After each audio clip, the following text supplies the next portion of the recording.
Prime Minister Benjamin Netanyahu said Saturday that Israel's war on Hamas in Gaza will continue for many more months, pushing back against persistent international ceasefire calls after mounting civilian deaths, hunger and mass displacement in the besieged enclave. Netanyahu thanked the Biden administration for its continued backing, including approval for a new emergency weapons sale, the second this month, and prevention of a UN Security Council resolution seeking an immediate ceasefire. Israel argues that ending the war now would mean victory for Hamas, a stance shared by the Biden administration, which at the same time urged Israel to do more to avoid harm to Palestinian civilians. In new fighting, Israeli warplanes struck the urban refugee camps of Nuseirat and Bureij in the center of the territory Saturday as ground forces pushed deeper into the southern city of Khan Younis.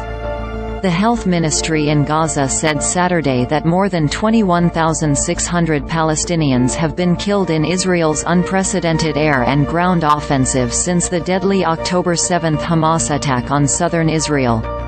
The ministry, which does not distinguish between the deaths of civilians and combatants, said 165 Palestinians were killed over the past 24 hours.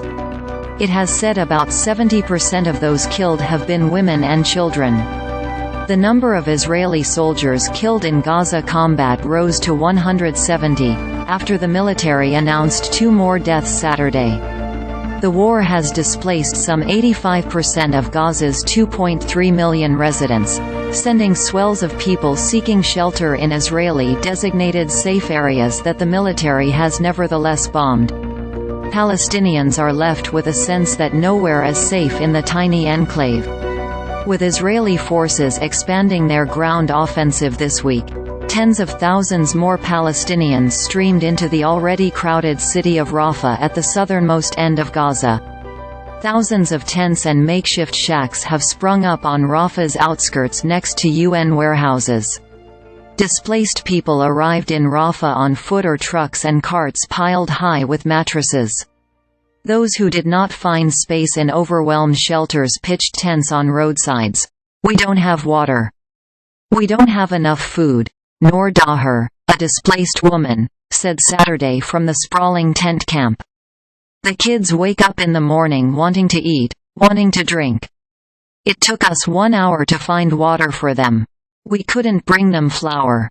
Even when we wanted to take them to toilets, it took us 1 hour to walk."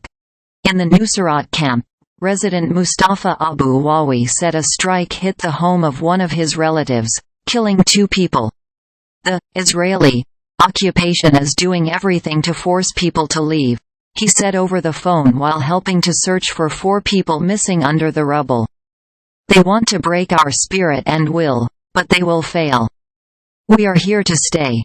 The State Department said Friday that Secretary of State Antony Blinken told Congress he approved a $147